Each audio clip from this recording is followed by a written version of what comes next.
In the spring of 1847, when workers began demolishing the old Ashford Manor outside Natchez, Mississippi, to make way for a new cotton gin, they discovered something that made even the most hardened labourers refuse to continue. Behind a false wall in the manor's basement, they found a workshop filled with devices so horrifying that the county sheriff immediately ordered the entire structure burned to the ground. But before the flames consumed everything, one worker managed to retrieve a leather-bound ledger hidden beneath the forge, written in careful handwriting that documented 7 years of meticulous planning and unspeakable revenge. The ledger belonged to a man named Isaiah Crane, an enslaved blacksmith whose extraordinary skills in metalwork had made him invaluable to one of Mississippi's wealthiest families. What the authorities discovered in those pages would force them to reopen graves, question everything they thought they knew about the Ashford family's mysterious deaths, and confront the possibility that one man's genius had been transformed into the most elaborate instrument of vengeance the South had ever witnessed. Before we descend into the darkness of Isaiah Crane's story, we need you to join our community of history seekers who aren't afraid to explore the shadows of America's past. Smash that subscribe button and hit the notification bell, because stories like this one don't appear in your typical history books. Drop a comment telling us where you're watching from, and let us know if you've ever heard whispers of this story in your own community. The truth has been buried for almost 2 centuries, but tonight we're digging it up. The ledger's first entry, dated January 3rd, 1840, contained just 7 words that explained everything that followed. Today they sold my son to settle a debt. Natchez, Mississippi in the 1840s represented the pinnacle of Southern wealth and power, where Greek Revival mansions overlooking the Mississippi River housed families whose fortunes were built on cotton, sugar, and the forced labor of thousands of enslaved people. The city's merchant class controlled trading routes that stretched from New Orleans to St. Louis, and their influence extended into every corner of Mississippi's political and economic life. Among these wealthy families, none commanded more respect or fear than the Ashfords, whose patriarch Nathaniel Ashford owned 3,000 acres of prime cotton land worked by over 200 enslaved people. Isaiah Crane had belonged to the Ashford family for his entire 38 years of life, though his existence bore little resemblance to that of field workers who laboured from sunrise to sunset in Mississippi's brutal heat. Isaiah possessed a gift that made him extraordinarily valuable. He was a master blacksmith whose skills exceeded those of most white craftsmen in the region. His ability to work iron, steel, and bronze with equal facility had been discovered when he was just 12 years old, and Nathaniel Ashford's father had immediately recognized the profit potential in developing these talents. Unlike field slaves who received minimal education, Isaiah had been given access to technical manuals and allowed to study under a German metalworker named Klaus Zimmer, who had immigrated to Natchez in the 1820s. Zimmer, who cared more about craft than social conventions, taught Isaiah everything he knew about metallurgy, tool-making, and the precise mathematics required for creating complex mechanical devices. By the time Isaiah reached adulthood, his reputation had spread throughout Mississippi. Plantation owners from as far away as Vicksburg would bring him intricate repair jobs, or commission custom pieces, with all profits naturally flowing to Nathaniel Ashford. Isaiah's workshop occupied a prime location near the main house, a substantial brick building equipped with multiple forges, anvils, and an impressive collection of specialized tools. The workshop's prominence reflected Isaiah's value to the Ashford family. He wasn't just creating horseshoes and hinges. He crafted decorative ironwork for the mansion's balconies, repaired expensive machinery, and produced custom items that wealthy families used to distinguish their homes from those of their rivals. His work appeared in churches, courthouses, and the finest homes throughout the Natchez district, though his name never appeared alongside these creations.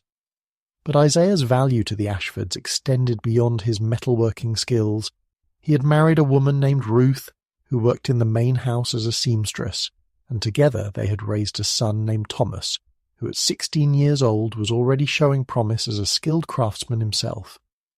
Thomas had grown up in his father's workshop, learning the trade from the moment he was old enough to pump the forge bellows.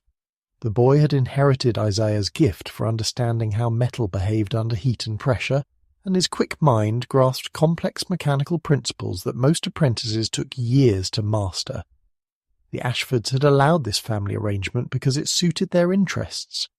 A content, skilled slave with family ties to the plantation was less likely to attempt escape or rebellion, and the possibility of training Thomas to eventually take over the workshop meant the family's source of income and prestige would continue into the next generation. Nathaniel Ashford himself had remarked on multiple occasions that Isaiah Crane represented the perfect example of how slavery could be both profitable and humane, a phrase that revealed everything about how completely the family misunderstood the man who worked in their service. What the Ashfords never knew was that Isaiah had been planning for his family's freedom since Thomas's birth. Every custom commission, every repair job, every moment spent in that workshop had been carefully documented in a hidden ledger, where Isaiah recorded not just his work but also every promise Nathaniel Ashford had made about eventually allowing Isaiah to purchase his family's freedom. These weren't formal contracts, of course. Enslaved people had no legal right to own property or enter into agreements. But Ashford had repeatedly suggested that if Isaiah continued producing exceptional work and generating substantial profits, freedom might eventually be possible. Isaiah had believed these promises. For 16 years he had poured his genius into every piece he created, hoping that his exceptional skills would eventually translate into liberation for his family. He had taught Thomas everything he knew, not just about metalworking, but about patience, dignity, and the importance of maintaining hope even in the face of systematic oppression. The workshop had become their sanctuary, a place where father and son could work side by side and imagine a future where their skills belonged to themselves rather than to the Ashford family. That future died on January 3rd, 1840, when Nathaniel Ashford's gambling debts finally caught up with him. Despite the family's appearance of endless wealth, Ashford had been losing money for years in poker games with other plantation owners and in increasingly desperate cotton speculation schemes. By the winter of 1840, his creditors were demanding immediate payment, and Ashford's only liquid assets were the enslaved people who worked his plantation. Thomas, at 16 years old, represented significant value in Mississippi's slave market. Young, healthy, already trained in a valuable skilled trade, he would fetch a premium price from buyers looking for craftsmen rather than field workers. When a slave trader from New Orleans offered $200, Nathaniel Ashford accepted without hesitation or consultation with Isaiah. The sale would satisfy his most pressing debts and solve his immediate financial crisis. The fact that it would destroy a family meant nothing in the cold mathematics of plantation economics. Isaiah learned about Thomas's sale the same way he learned about most decisions affecting his life. A white overseer appeared at the workshop door and simply informed him that his son would be leaving in the morning. There would be no appeal, no negotiation, no possibility of intervention. Thomas belonged to Nathaniel Ashford just as completely as the anvil and forge in Isaiah's workshop, and Ashford had decided to convert that asset into cash. The night of January 3rd, 1840, Isaiah held his son for the last time in the small cabin he shared with Ruth behind the workshop. Thomas, trying to be strong for his parents, promised that he would find a way to escape and return to them.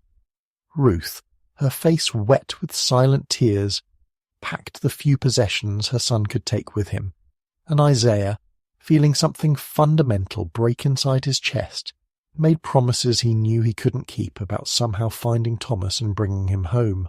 As dawn broke on January 4th, Isaiah watched from the workshop door as a slave trader chained his son alongside a dozen other people being transported to New Orleans' notorious slave markets.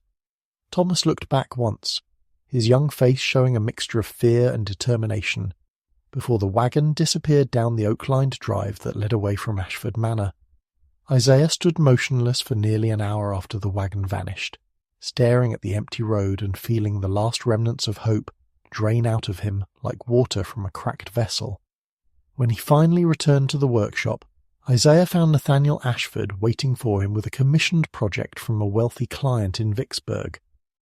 The casual assumption that Isaiah would simply continue working as if nothing had happened, that the sale of his only child was merely a minor inconvenience rather than the destruction of everything that gave his life meaning, crystallized something cold and terrible in Isaiah's mind. He had spent 16 years believing that exceptional skill and loyal service would eventually earn his family's freedom. Now he understood that no amount of talent or dedication would ever outweigh the simple arithmetic of debt and profit. The promises had been lies. The hope had been an illusion designed to extract maximum productivity from a man whose genius was being exploited for someone else's benefit. And the system that allowed this exploitation was supported by every wealthy family in Natchez, every judge and sheriff and politician who benefited from treating human beings as property. That evening, Isaiah began the first entry in a new ledger, one that would never be shown to Nathaniel Ashford or anyone else. The entry was brief, but marked the beginning of a transformation that would take 7 years to complete. Today they sold my son to settle a debt. Tomorrow I begin building the instruments of their judgment. The months following Thomas's sale passed in a fog of mechanical routine as Isaiah continued his work in the Ashford family workshop. To outside observers, he appeared to have accepted his loss with the resignation expected of enslaved people, maintaining his quiet competence and producing the same quality craftsmanship that had made him valuable. But inside that workshop, something unprecedented was taking shape. Isaiah had begun designing and building devices that had nothing to do with the commissions he received from wealthy clients. His first creation was deceptively simple. Working late at night after completing his assigned tasks, Isaiah crafted what appeared to be an ordinary medical restraint device, the kind used by physicians to immobilize patients during surgical procedures. But Isaiah's version incorporated subtle modifications that transformed a medical tool into an instrument of psychological torture. The restraints included hidden mechanisms that would tighten gradually over hours, so slowly that the victim wouldn't immediately notice the increasing pressure. By the time discomfort became pain, escape would be impossible. Isaiah's genius lay not in creating devices of immediate, obvious brutality, but in engineering mechanisms that would inflict prolonged suffering while leaving minimal visible marks. He studied the human body with the same intensity he had once applied to understanding metal, learning exactly how much pressure different bones and joints could withstand before fracturing, identifying nerve pathways where even slight compression would produce agonizing pain, calculating the psychological effects of extended sensory deprivation. His workshop, already filled with the tools of his legitimate trade, gradually accumulated a secondary collection of devices hidden beneath false floors and behind removable wall panels. Each creation represented weeks or months of careful planning, precise manufacturing, and meticulous testing on materials that approximated human tissue and bone structure. Isaiah approached this secret work with the same perfectionism he had always shown in his craft, but now directed toward a purpose that would have horrified anyone who discovered it. The transformation from skilled craftsman to methodical instrument maker didn't happen overnight. Isaiah spent the first year after Thomas's sale simply observing the Ashford family and their social circle, identifying weaknesses and vulnerabilities, learning the rhythms of their lives and the extent of their trust in his continued docility. He noted which family members visited the workshop most frequently, which ones gave detailed instructions about their projects, which ones left him unsupervised for extended periods. Nathaniel Ashford's wife, Carolyn, proved particularly useful as an unwitting source of information. She frequently visited Isaiah's workshop to discuss decorative ironwork for the mansion, and during these conversations she would gossip about family matters, complaining about relatives she disliked, or boasting about social victories over rival families. Isaiah listened with apparent disinterest while cataloguing every detail, building a comprehensive understanding of the family's dynamics, their fears, their vanities, and their carefully hidden vulnerabilities. The Ashford family's 3 adult children presented Isaiah with additional opportunities for observation. The eldest son, Richard, had inherited his father's gambling habits and spent most evenings in Natchez's gentlemen's clubs losing money at cards. The daughter, Elizabeth, had married into another wealthy family but returned frequently to Ashford Manor to visit her parents and complain about her husband's insufficient attention. The younger son, William, had been sent to study law in New Orleans, but showed more interest in brothels and drinking establishments than in legal principles. Isaiah documented all of this in his secret ledger, noting patterns of behaviour and potential methods for exploiting each family member's particular weaknesses. But he also recognised that simple revenge against the Ashfords would be insufficient justice for what had been done to Thomas. The entire system that supported slavery, the network of wealthy families who profited from human bondage, deserved to experience the same helplessness that enslaved people felt every day of their lives. In 1842, an opportunity presented itself that would allow Isaiah to expand his plans beyond simple revenge. A wealthy plantation owner named Harrison Blackwell commissioned an elaborate series of decorative pieces for a new wing being added to his mansion.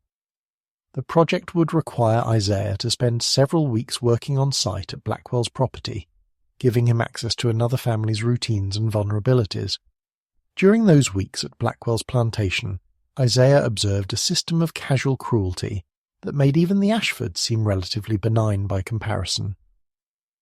Blackwell took pride in maintaining discipline through fear, and his methods of punishment for enslaved workers were legendary throughout the Natchez district. A slave who worked too slowly might be locked in a wooden box barely large enough to contain a human body, left in the Mississippi sun for hours until heat exhaustion and dehydration made them compliant. A woman who talked back might have her children sold as punishment, teaching her and others the cost of resistance. Watching these punishments, Isaiah realized that his revenge could serve a greater purpose than personal satisfaction. If he could create devices that turned the tools of oppression back against the oppressors themselves, if he could make powerful white families experience even a fraction of the terror they inflicted on enslaved people, perhaps that would accomplish something more significant than merely avenging his son's sale. The device Isaiah built for Harrison Blackwell became the template for everything that followed. Blackwell had requested an ornate iron chandelier for his mansion's main hall, a massive piece that would demonstrate his wealth and taste to visiting relatives and business associates. Isaiah designed and built exactly what was requested, a gorgeous creation of twisted metal and decorative flourishes that drew admiring comments from everyone who saw it. But Isaiah had also incorporated a hidden modification into the chandelier's suspension system. A small lever, disguised as a decorative element and accessible only from a specific angle, would release a mechanism that Isaiah had spent months perfecting. When activated, the chandelier wouldn't simply fall. Instead, it would descend slowly over the course of several hours, lowering at a rate so gradual that people standing beneath it wouldn't notice the change until the massive iron structure was close enough to trap them in the room below. Isaiah had calculated everything precisely. The chandelier weighed nearly 400 pounds, and once it descended below a certain height, the room's doors would be blocked by the chandelier's wide circumference. Anyone trapped beneath it would have time to realize their predicament, to understand that they were being crushed by the very symbol of wealth they had commissioned, to experience the same helpless terror that enslaved people felt when trapped in punishment boxes or separated from their families.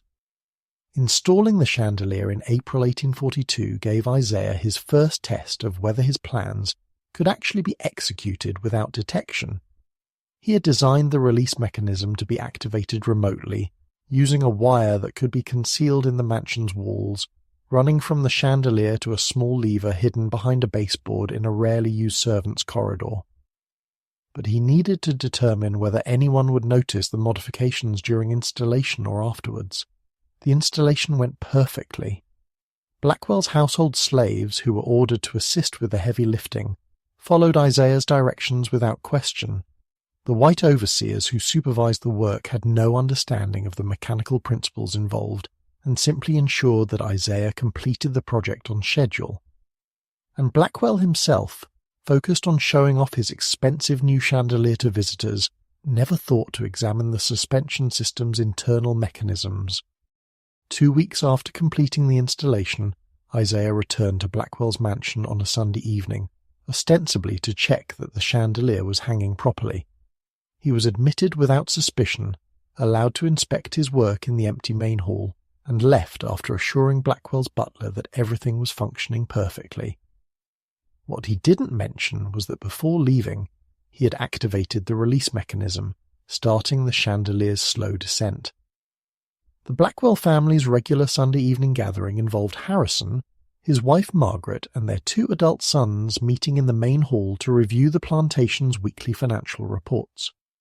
These meetings typically lasted 3 to 4 hours, providing exactly the window Isaiah needed for his device to complete its descent. By the time the family noticed the chandelier lowering, escape routes would be blocked, and the psychological torture of watching death approach would begin. Isaiah spent that Sunday evening in his own workshop at Ashford Manor, maintaining his normal routine while knowing that miles away his first device was fulfilling its purpose. He didn't need to be present to know exactly what was happening in Blackwell's main hall. The mathematics were precise, the mechanics perfect, and the outcome inevitable. The discovery of the Blackwell family's deaths the following morning created a sensation throughout Natchez. All 4 family members had been crushed beneath the chandelier in what authorities initially assumed was a tragic accident caused by faulty installation. But the investigation revealed something that troubled even the most experienced engineers who examined the scene. The suspension system hadn't failed. It had functioned exactly as designed, descending in a controlled manner that suggested deliberate rather than accidental release. The county coroner's report preserved in Natchez Historical Archives noted unusual details that investigators couldn't explain. The victims' bodies showed evidence of extended terror. Their faces were contorted in expressions of horror, their hands were torn and bloody from clawing at the room's blocked doors, and the oldest son had apparently tried to shoot himself rather than face death by crushing, but his gun had misfired in the panic. Most disturbing of all, scratch marks on the floor indicated that the family had spent considerable time trying to escape as the chandelier descended, suggesting they had been aware of their fate for hours before the final impact. One investigator privately suggested that someone had deliberately trapped and terrorized the Blackwell family, but without evidence of human intervention, authorities ultimately ruled the deaths accidental and closed the investigation. Isaiah attended Harrison Blackwell's funeral along with other slaves from neighboring plantations, maintaining his expression of solemn respect, while watching 4 coffins being lowered into the ground. Inside his hidden ledger he made a single notation. The first device has proven effective. The psychological impact matches calculations. 7 more families remain before the balance approaches equality. The success of the Blackwell device gave Isaiah confidence to proceed with increasingly elaborate plans, but it also taught him important lessons about timing and suspicion management. A single tragic accident would be attributed to bad luck or poor craftsmanship. Multiple similar incidents involving devices he had built would eventually draw unwanted attention to his work. He would need to vary his methods, space his actions across years rather than months, and ensure that each incident appeared completely unrelated to the others. Between 1842 and 1847, Isaiah maintained his dual existence with remarkable discipline. By day, he continued producing the exceptional metalwork that made him valuable to the Ashford family and their social circle. He completed commissions for gates, railings, decorative furniture, and architectural elements that appeared in homes throughout the Natchez district. His reputation grew as word spread about the enslaved blacksmith, whose craftsmanship exceeded that of free artisans, and the steady stream of commissioned projects provided both cover for his other activities and opportunities to study his future victims. By night, working long after the overseer's final inspection, and before the dawn bell that summoned field slaves to labour, Isaiah expanded his secret workshop behind the false wall in his forge building. The Ashfords had never questioned why he needed additional space, or why certain sections of his workshop remained off-limits even to them. Skilled craftsmen required privacy to perfect their techniques, or so Nathaniel Ashford rationalised when his wife occasionally wondered about Isaiah's nocturnal activities.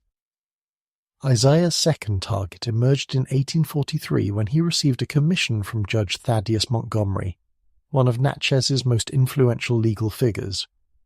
Montgomery had recently purchased a new mansion and wanted a custom wrought-iron fence to surround the property, something that would demonstrate his status while providing security against what he called wandering slaves and other undesirable elements. During the initial consultation, Judge Montgomery made the mistake of boasting about his role in recent legal cases involving fugitive slaves. He took particular pride in a case where he had ordered the separation of a fugitive's family as additional punishment for attempting escape, sending the children to different states to ensure the parents would never find them. This story, told with casual amusement as if describing a clever legal maneuver rather than the destruction of a family, sealed Montgomery's fate in Isaiah's mind. The fence Isaiah designed for Judge Montgomery incorporated elements that would have impressed even the most sophisticated engineers of the period. The main structure was conventional enough, imposing iron bars with decorative flourishes that met Montgomery's requirements for both security and status display. But Isaiah had added special features to the gate mechanism that reflected years of careful study in mechanical engineering and human psychology. The gate's locking system utilized a complex series of gears and levers that Isaiah had ostensibly designed to prevent unauthorized entry. What Judge Montgomery didn't realize was that these same mechanisms could be reversed, transforming the gate from a device that kept others out into one that kept occupants trapped inside. A hidden trigger, accessible only to someone who understood the system's internal configuration, would cause the locks to engage automatically whenever anyone passed through the gate, creating a prison disguised as a security feature. But the gate was only the first component of Isaiah's plan for Judge Montgomery. While installing the fence in the spring of 1843, Isaiah had carefully observed the judge's habits and routines. Montgomery was a methodical man who walked the perimeter of his property every morning before breakfast, inspecting his grounds and checking that everything met his exacting standards. This predictable routine would provide the opportunity Isaiah needed to activate his device without being present during its operation. Isaiah had also designed a secondary feature for the fence, one that wouldn't become apparent until specific conditions were met. Certain iron bars had been hollowed out and filled with a mixture of chemicals that Isaiah had spent months perfecting. When exposed to morning dew and sunlight at specific temperatures, these chemicals would heat the metal bars to temperatures that could cause severe burns on contact, but wouldn't be visible to casual observation. The effect would last only a few hours before the chemical reaction exhausted itself, making detection nearly impossible. The morning of May 15, 1843, Judge Montgomery followed his usual routine, exiting through his new gate for his inspection walk. Isaiah, working at Ashford Manor several miles away, knew exactly what would happen next because he had calculated every variable with mathematical precision. The gate would close and lock behind Montgomery, trapping him inside his own fence. And as the morning sun climbed higher, specific bars in that fence would begin heating to dangerous temperatures. Judge Montgomery's screams were heard by neighbours nearly a quarter-mile away. His wife, rushing to investigate, found her husband pressed against the inside of his fence, unable to escape through the locked gate but also unable to maintain contact with bars that were literally burning his flesh. The judge's attempts to climb over the fence resulted in horrific injuries as he gripped increasingly hot metal, and his efforts to force the gate open only drove the locking mechanism deeper into its secured position. By the time neighbours arrived with tools to break through the fence, Judge Montgomery had suffered burns over 40% of his body and was in shock from pain and terror. He survived the immediate ordeal but died 3 days later from infection and complications, spending his final hours in agony that physicians' morphine could barely diminish. His last words, witnessed by his attending doctor and recorded in medical notes, were a rambling confession about families he had separated and punishments he had ordered, as if his burning had somehow cauterized his conscience along with his flesh. The investigation into Judge Montgomery's death focused on identifying defects in the fence's construction, but engineers who examined Isaiah's work found nothing that explained the incident. The gate's locking mechanism functioned normally when tested, and the iron bars showed no signs of the extreme heat that had caused Montgomery's burns. The chemicals Isaiah had used had completely dissipated, leaving no trace of their presence or effects. Investigators ultimately concluded that Montgomery had somehow become trapped through his own carelessness, and that perhaps the metal had been heated by some unexplained concentration of sunlight. Isaiah attended Judge Montgomery's funeral with the same expression of respectful sympathy he had shown at the Blackwell funeral. He watched as the judge's widow wept over a coffin that contained a man whose final days had been spent experiencing unrelenting pain, knowing that those days represented only a fraction of the suffering Montgomery had inflicted on others through his legal rulings. The hidden ledger received another brief notation. The second device has functioned as designed. The judge experienced sustained terror and pain. The psychological impact continues to satisfy calculated objectives. 6 families remain. As 1844 arrived, Isaiah recognized that his campaign of revenge was attracting subtle attention that could threaten his larger plans. The deaths of 2 prominent families within 2 years, both involving devices or structures that Isaiah had built, was beginning to generate quiet speculation among Natchez' elite. No one openly suspected deliberate murder. The possibility that an enslaved person could plan and execute such sophisticated revenge seemed absurd to people who firmly believed in their own racial superiority. But there were whispered questions about whether Isaiah's work carried some kind of curse or bad luck. Nathaniel Ashford, concerned about his investment's reputation, called Isaiah to the main house for a rare private conversation. The meeting demonstrated how completely the Ashfords misunderstood both the situation and the man who worked in their service. Nathaniel expressed concern about the recent tragedies, suggested that perhaps Isaiah should be more careful in his craftsmanship to avoid future accidents, and recommended that Isaiah should start training a young slave to eventually take over the workshop's operations. This last suggestion revealed that Ashford was planning for a future where Isaiah might be sold or transferred, treating him as a depreciating asset rather than a human being whose son had been sold to settle Ashford's gambling debts. The casual assumption that Isaiah would help train his own replacement without question or resentment demonstrated the fundamental blindness that characterized relationships between enslavers and enslaved people. Isaiah responded with the same quiet deference he had always shown, assuring Nathaniel that he would be more careful in future projects and would begin instructing younger slaves in basic metalworking techniques. Inside, he was calculating how many more devices he could complete before the Ashfords decided to sell him or before suspicion finally coalesced into investigation.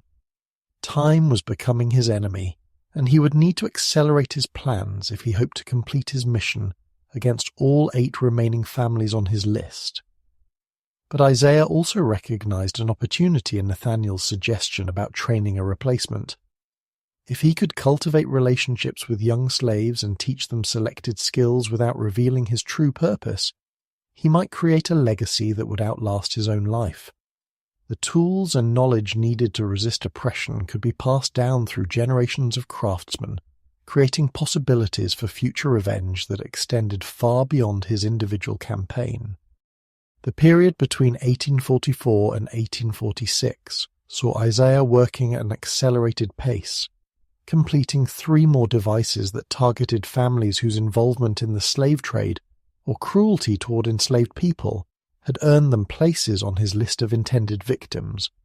Each device demonstrated increasing sophistication and psychological insight as Isaiah refined his understanding of how to inflict maximum terror and suffering while maintaining the appearance of accidents or natural causes.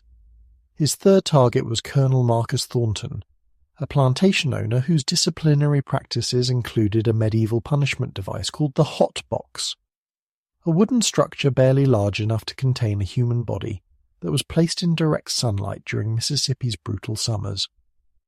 Slaves locked in Thornton's hot box would suffer heat exhaustion, dehydration, and sometimes permanent brain damage from the extreme temperatures. Several had died after extended confinement, deaths that Thornton dismissed as unfortunate but necessary examples that maintained order among his workforce. Isaiah's device for Colonel Thornton was elegant in its cruel symmetry. The colonel had commissioned a custom-built safe for his study, a place to secure valuable documents and cash. Isaiah designed and built a magnificent piece of metalwork with decorative engravings and a complex locking mechanism that impressed everyone who saw it. But Isaiah had also incorporated features that transformed the safe into a trap that reflected Thornton's own methods of punishment. The safe's internal mechanisms included a secondary locking system that would engage under specific conditions, trapping anyone who climbed inside to retrieve items from the safe's upper shelves. And once sealed, the safe's thick iron walls would heat steadily as chemical compounds hidden in the lining underwent controlled reaction, turning the luxurious safe into a hot box that would cook its occupants slowly over several hours. Isaiah's timing was perfect. He installed the safe in June 1844, during Mississippi's hottest month, and ensured through careful conversation with Thornton's household slaves that the colonel would need to access documents stored in the safe's higher section on a day when he would be alone in his study. The triggering mechanism required the victim to reach deep into the upper compartment, activating hidden levers that would seal the door behind them. Colonel Thornton's body was discovered 2 days later when his wife finally forced entry into his locked study. The scene inside horrified even hardened investigators. Thornton had died inside his own safe, his body showing signs of extreme heat exposure and desperate attempts to force the door open from inside. The iron walls had retained heat for hours after the chemical reaction concluded, essentially cooking the colonel while he remained conscious and aware of his fate. Medical examiners noted that Thornton's final hours must have been extraordinarily painful and terrifying, as evidence suggested he remained alive for 6 to 8 hours inside the sealed safe. The psychological torment of being trapped in a space barely large enough to move, feeling the temperature steadily increase while knowing that death was certain but not imminent, had driven the colonel to injure himself severely in futile escape attempts.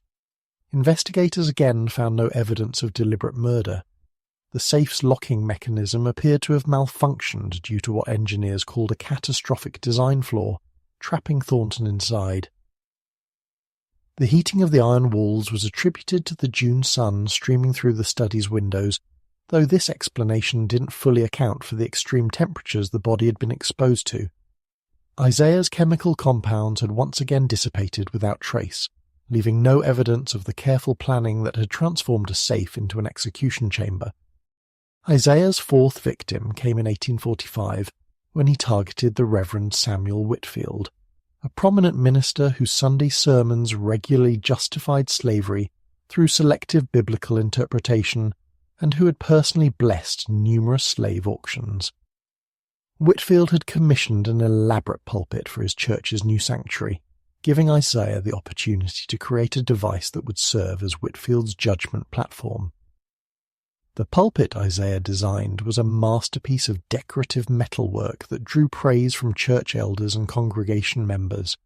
Its iron framework supported a wooden speaking platform, with elaborate scrollwork and religious imagery that reflected Whitfield's theological vanity. But the pulpit's support structure contained hidden weaknesses that Isaiah had carefully calculated to fail under specific conditions.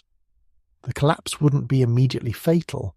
Instead, the pulpit would tip forward slowly when subjected to the weight and movement of someone speaking passionately, as Whitfield always did during his sermons. The failure was designed to trap the speaker's legs in the collapsing structure while leaving them partially visible to the congregation, creating a public spectacle of suffering that would force witnesses to decide whether to help or flee. But Isaiah's most cruel touch was incorporating sharp iron spikes into the pulpit's internal structure, hidden from view but positioned to penetrate the victim's legs and lower body as the collapse progressed. The spikes were coated with rust and trace amounts of manure that Isaiah had painstakingly collected and applied, virtually ensuring that any wounds would become infected. The victim would survive the initial collapse but would face days or weeks of agonizing death from blood poisoning. The pulpit collapsed during Reverend Whitfield's Easter Sunday sermon in April 1845, in front of a congregation of over 200 people. The minister's screams echoed through the church as hidden spikes penetrated his flesh, and the structure trapped his legs in twisted metal. The congregation's panic, their horrified witnesses of a man of God suffering in his own church, created exactly the kind of public horror that Isaiah had calculated would maximize psychological impact. Whitfield survived the initial incident but died 3 weeks later from infections that ravaged his body, despite physicians' best efforts. His final days were spent in delirium, alternating between prayers for mercy and screaming about slaves he had sold and auctions he had blessed. The entire community witnessed both the physical agony and the apparent spiritual crisis that preceded his death, creating a spectacle that would be remembered and discussed for decades. Church authorities conducted extensive investigations into the pulpit's construction, bringing in engineers and metal workers to examine the collapsed structure. They found evidence of structural weaknesses but couldn't determine whether these represented design flaws or deliberate sabotage. The hidden spikes were obvious once revealed, but their purpose wasn't clear. Some investigators suggested they might have been supporting elements that broke during the collapse, while others darkly hinted at intentional malice without being able to prove their suspicions. Isaiah's fifth target in 1846 provided him with the opportunity to test his most ambitious device yet, one that would affect multiple victims simultaneously and would require years of planning to execute properly.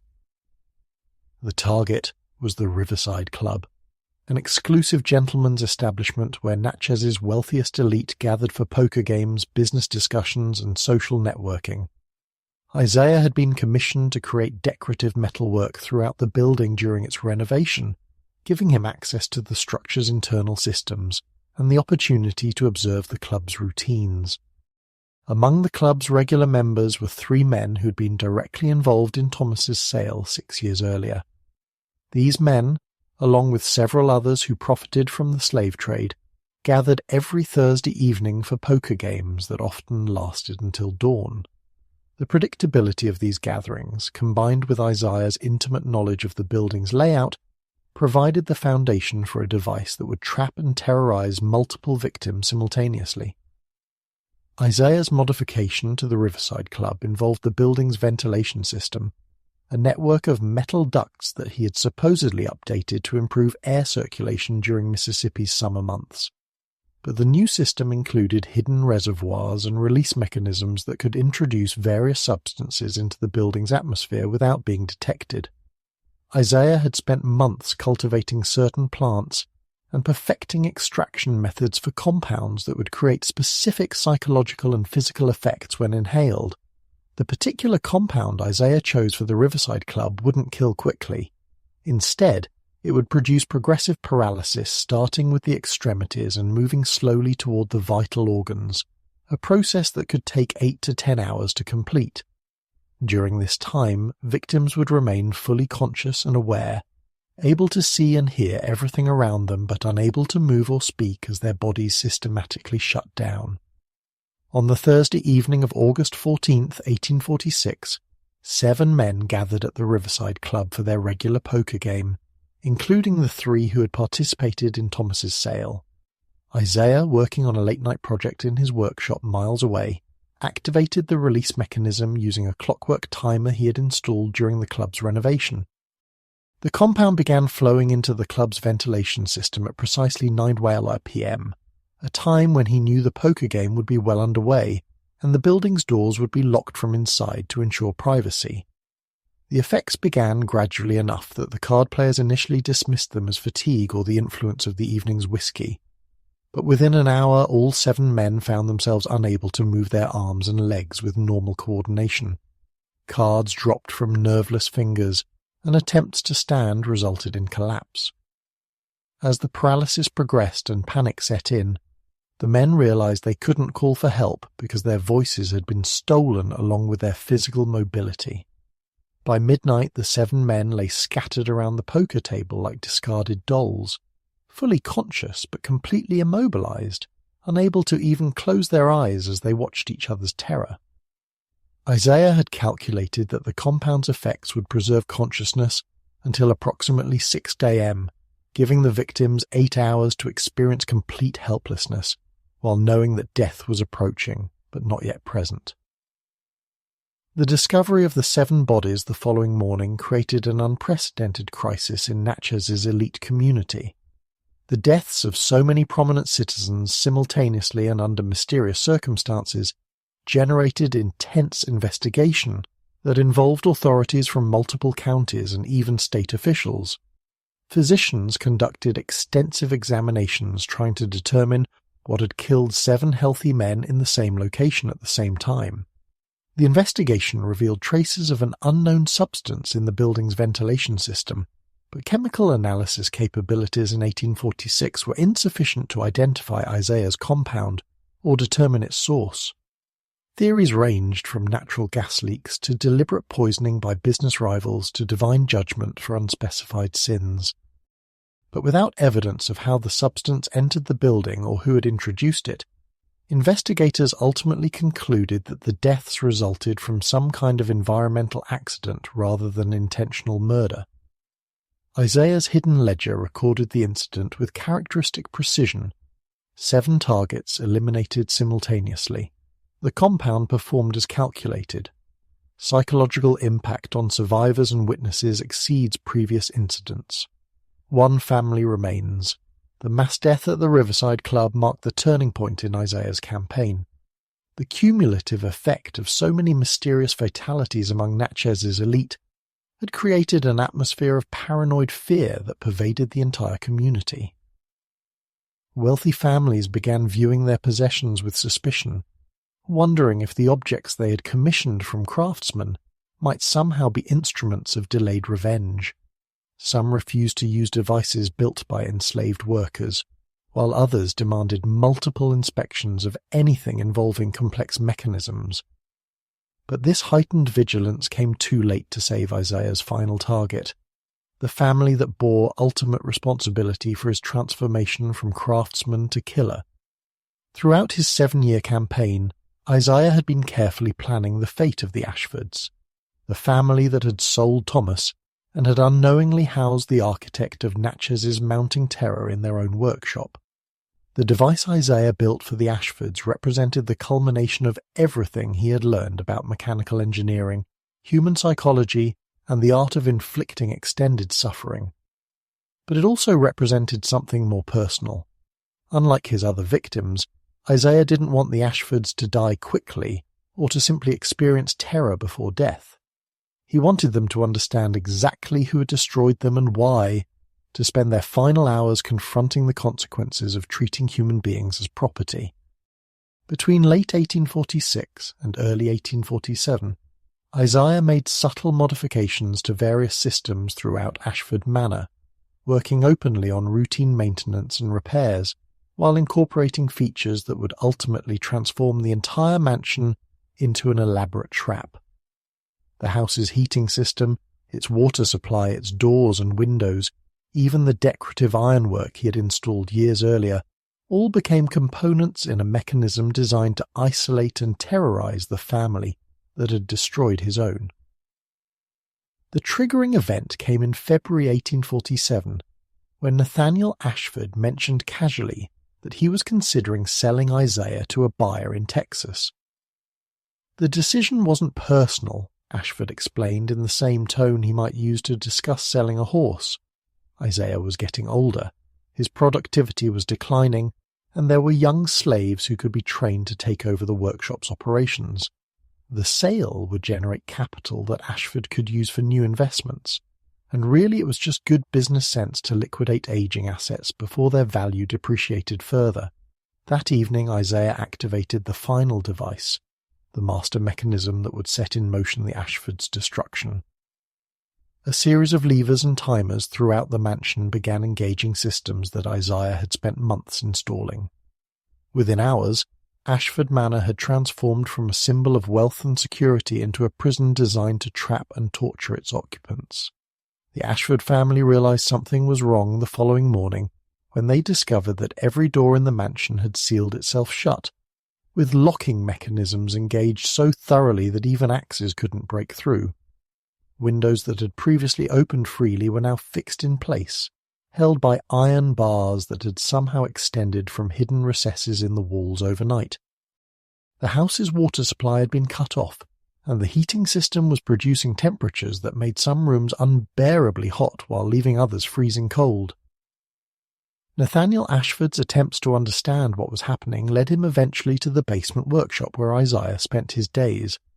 But the workshop door was blocked by an iron gate that hadn't been there the previous evening, and behind that gate sat Isaiah at his usual workbench, calmly working on a piece of decorative metalwork as if nothing unusual was occurring. "What have you done?" Nathaniel demanded, his voice carrying the outrage of a man who couldn't comprehend that his property had turned against him. Isaiah looked up from his work and met Nathaniel's eyes with an expression that held none of the deference that had characterized their previous interactions. "I built the instruments of your judgment," he said quietly, "just as I have built everything else you requested over the past 30 years. The conversation that followed, witnessed by Caroline Ashford and their 3 adult children, who had gathered in panic around the basement gate, revealed the full scope of Isaiah's campaign. He described each device, each victim, each carefully calculated death that had eliminated families involved in the slave trade. He explained the mechanical principles and psychological insights that had made his revenge possible, and he detailed exactly what would happen to the Ashford family over the next several days. The mansion's modified systems would create a series of increasingly dire situations. The water supply would remain cut off, forcing the family to experience the thirst that enslaved people felt when denied access to wells and streams during hot summer days of field work. The heating system would alternate between extreme temperatures, creating the same physical discomfort that slaves endured in unheated winter cabins and under brutal summer sun. And certain rooms would gradually fill with compounds that Isaiah had been synthesizing for months, creating psychological effects ranging from paranoia to hallucinations. But the most terrible aspect of Isaiah's final device wasn't physical suffering. It was the knowledge that escape was impossible, and that death would come slowly enough for the Ashfords to fully contemplate what they had done to earn their fate. Isaiah had designed the mansion's transformation to proceed over 4 to 5 days, with conditions gradually worsening until the family succumbed to dehydration, exposure, or the cumulative effects of the compounds he was introducing into their living space. "My son Thomas was 16 years old when you sold him," Isaiah said through the iron gate. "You took him to pay gambling debts that were your responsibility, not his. For 7 years I have been building this moment, waiting for the right time to show you what it feels like to be completely helpless, to watch your family suffer while being unable to prevent it. That's what you taught me when you sold my son. Now you'll experience the same lesson." The Ashford family's response evolved over the next several days from outrage to fear to desperate pleas for mercy. They tried to break through the sealed doors and windows, attempted to negotiate with Isaiah through the basement gate, prayed for divine intervention, and finally descended into the kind of despair that Isaiah had felt when watching Thomas disappear in a slave trader's wagon. Isaiah maintained his position in the workshop throughout, working on metalwork projects while the family's suffering intensified above him.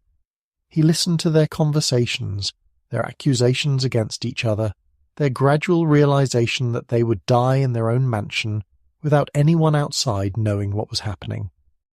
The irony wasn't lost on Isaiah that the family was experiencing isolation and helplessness in the very house that their wealth had built, surrounded by the decorative ironwork that his enslaved labour had created. On the fourth day, Carolyn Ashford made one final attempt to reach Isaiah's humanity. "We treated you well," she called through the basement gate, her voice hoarse from dehydration. "We gave you your own workshop, allowed you to marry, let you keep your family together for years. Doesn't that count for something? Doesn't that earn us mercy?" Isaiah's response revealed the fundamental chasm between enslaver and enslaved perspectives. "You gave me nothing that was mine by right," he said quietly. "You allowed me privileges that you could revoke at any moment, which is exactly what you did when you sold my son. Mercy is what I showed for 30 years, continuing to work and serve while you treated my family as property.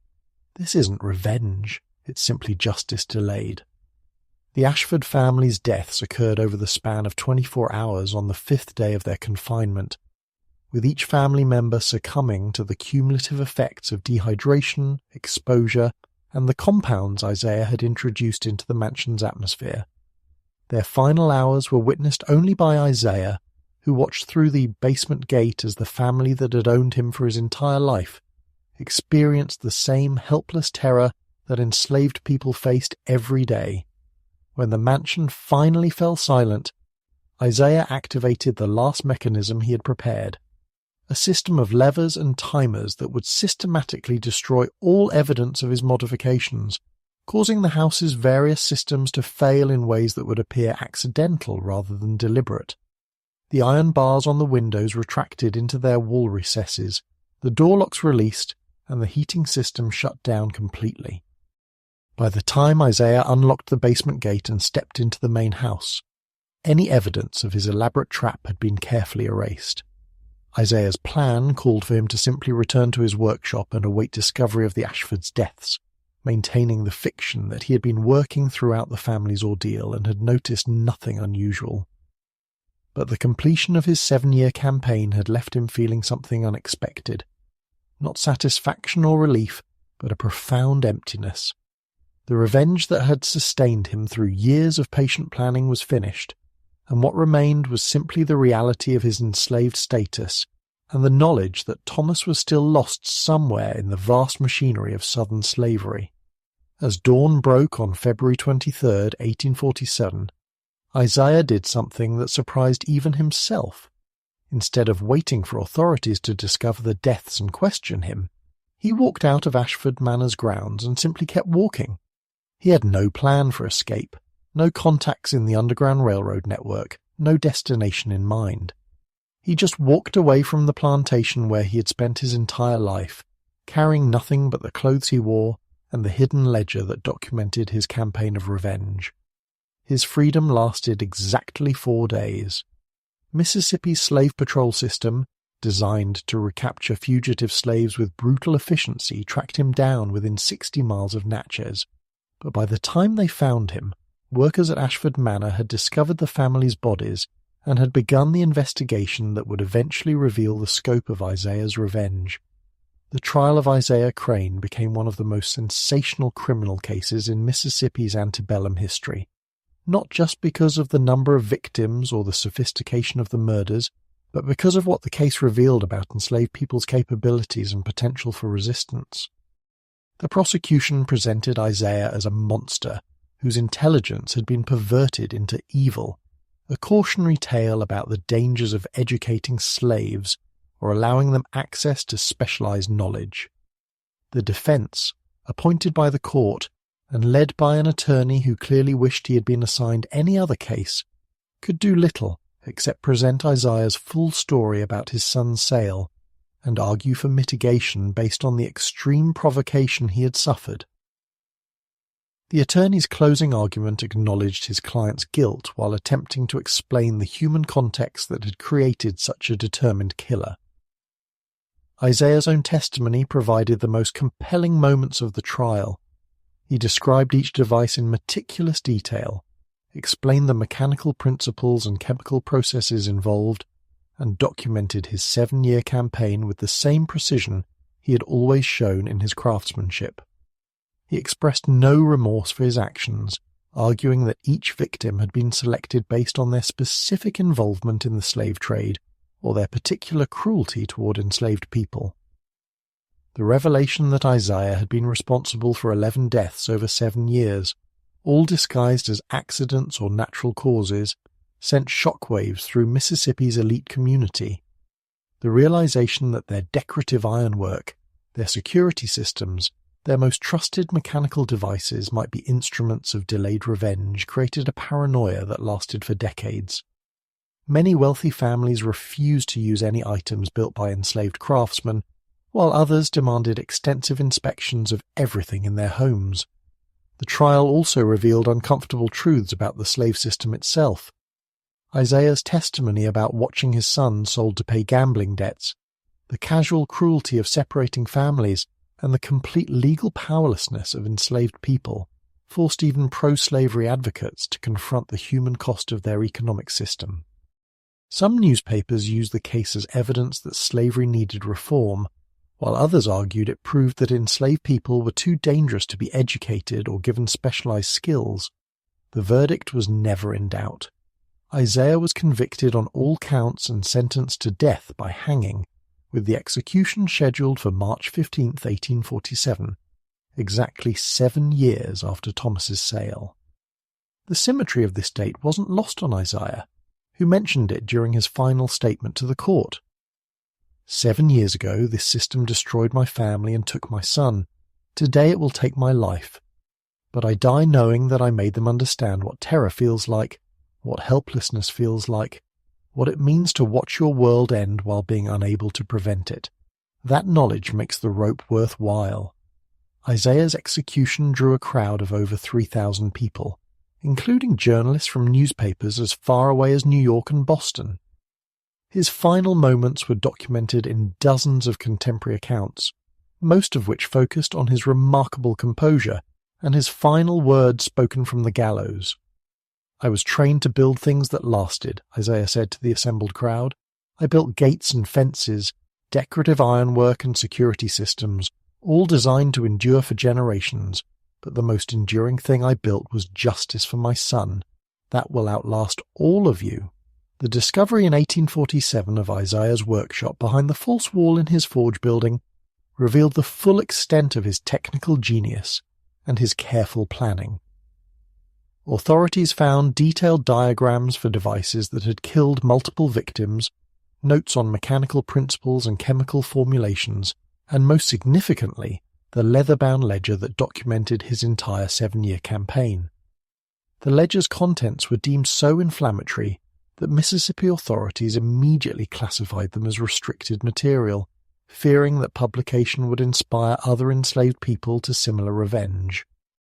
But copies were made by various individuals involved in the case, and excerpts began appearing in abolitionist newspapers throughout the North, where Isaiah's story was used as evidence of slavery's moral bankruptcy and the inevitable resistance it would generate. The workshop itself contained tools and partially completed devices that suggested Isaiah had been planning additional revenge had he not been captured. Some of these devices were so sophisticated that engineers spent months studying them, trying to understand the mechanical principles involved. The realization that an enslaved person had achieved technical knowledge that exceeded most university-trained engineers challenged fundamental assumptions about racial capabilities and justified fears about educating enslaved people. The fate of Isaiah's son Thomas, the loss that had motivated his entire campaign, remained unknown until 1852, 5 years after Isaiah's execution. A journalist investigating the aftermath of Isaiah's story managed to trace Thomas through slave sale records and eventually located him on a sugar plantation in Louisiana. The young man, now 28 years old, had survived his ordeal but had no knowledge of his father's revenge campaign or the methods Isaiah had used to avenge his sale. When informed about his father's actions, Thomas reportedly said simply, "He built things that lasted. I guess he built my freedom too, even if I can't hold it." The comment referred to the fact that Isaiah's case had become a rallying point for abolitionists and had contributed to growing northern opposition to slavery's expansion, though it would be another 14 years before the Civil War would finally end the institution that had destroyed Isaiah's family. the legacy of Isaiah Crane's revenge extended far beyond the immediate victims and the sensational trial. In the years following his execution, numerous mysterious accidents and unexplained deaths among Southern slave owners were attributed to Isaiah's disciples, enslaved craftsmen who supposedly had learned his techniques and were continuing his campaign of revenge. While most of these incidents were probably genuine accidents or natural deaths, the paranoia they generated revealed how completely Isaiah's story had undermined slave owners' sense of security. The physical evidence of Isaiah's campaign was systematically destroyed by authorities who feared that his devices might serve as templates for future resistance.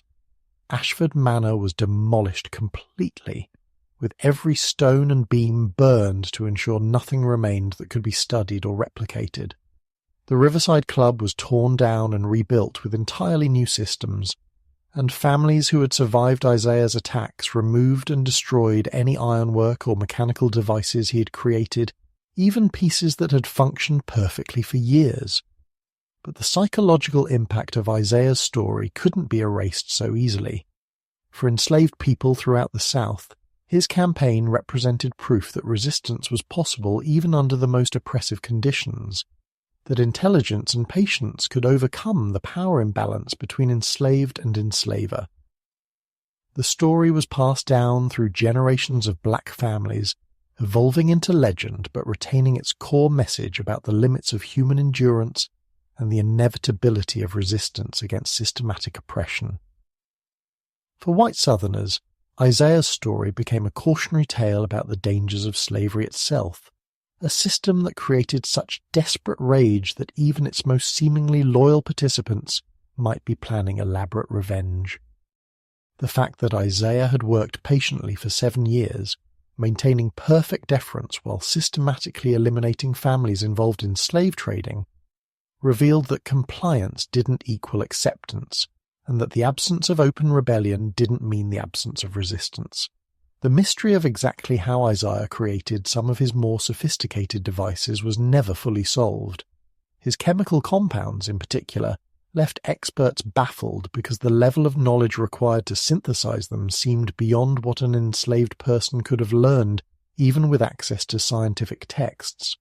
Some theories suggested that Isaiah had received help from unknown accomplices, possibly other enslaved people with specialized knowledge, or even sympathetic white craftsmen. But no evidence of such collaboration was ever discovered. Modern historians studying Isaiah Crane's case have identified it as one of the most sophisticated examples of enslaved resistance in American history, comparable in planning and execution to the famous revolts led by Denmark Vesey and Nat Turner, but different in method and longevity. Where most slave rebellions involved direct confrontation and were suppressed within hours or days, Isaiah's campaign lasted 7 years and eliminated multiple targets before being detected. The fact that his revenge was disguised as accidents and conducted using the very skills that made him valuable to his enslavers represents a form of resistance that historians call technological rebellion, turning the tools and knowledge of the oppressor against the system of oppression itself. Isaiah's ability to work openly as a trusted craftsman while secretly planning elaborate murders demonstrates that resistance could take forms that were invisible to those in power until it was too late to prevent. The story of Isaiah Crane remains one of the most disturbing and thought-provoking episodes in American slavery's history, raising questions about justice, revenge, and the psychological effects of systematic oppression that resist easy answers. Was Isaiah a righteous avenger, making slave traders experience the same terror they inflicted on others? Or was he a serial killer whose suffering had transformed him into the same kind of monster he sought to punish?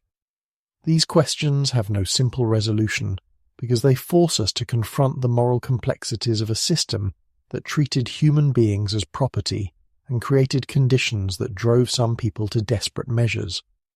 What we know with certainty is that Isaiah Crane built things that lasted. His devices killed 11 people and terrorized an entire community. His trial provided abolitionists with powerful ammunition in the debate over slavery, His ledger, copied and distributed despite official attempts at suppression, inspired both fear and fascination, and his story, passed down through generations, became part of America's hidden history, the dark truths that challenge comfortable narratives about our past. The workshop where Isaiah spent 7 years planning his revenge was eventually excavated in 1923, when Ashford Manor's ruins were being cleared for new construction. Workers discovered the false wall and the space behind it, finding tools and partially completed devices that had somehow survived the decades. These artifacts were quietly transferred to a private collection and never put on public display, though photographs and descriptions exist in historical archives for researchers willing to look for them.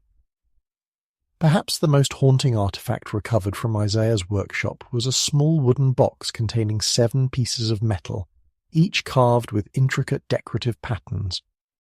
These pieces, initially dismissed as scrap or practice work, were later identified as components for a device that was never completed. Technical analysis suggested the device would have been Isaiah's most sophisticated creation, something that would have eliminated not just individuals but entire gatherings of slave traders simultaneously.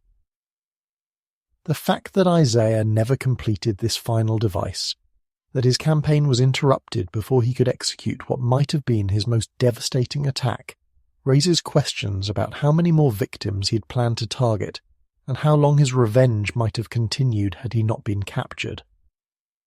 Some historians speculate that Isaiah's ultimate goal wasn't just personal revenge but rather a systematic elimination of the entire slave-trading infrastructure in Natchez, a one-man war against the economic foundations of Mississippi's plantation system. What remains clear is that Isaiah Crane's story represents something fundamental about human nature and the limits of oppression. You can take away a person's freedom, separate them from their family, treat them as property, and exploit their labor for profit. But you cannot completely control their thoughts, their patience, their capacity for learning, or their ability to wait years for the right moment to strike back. Isaiah understood this truth better than the families who owned him, and he used that understanding to build devices that would haunt American history for generations. As you watch the sun set over what used to be Natchez's plantation country, you might notice the occasional piece of antique ironwork still adorning old buildings, gates and railings, and decorative fixtures that have survived for nearly 2 centuries. Some of these pieces were created by enslaved craftsmen whose names we'll never know, people who poured their skills into creating beauty for masters who viewed them as property rather than artists.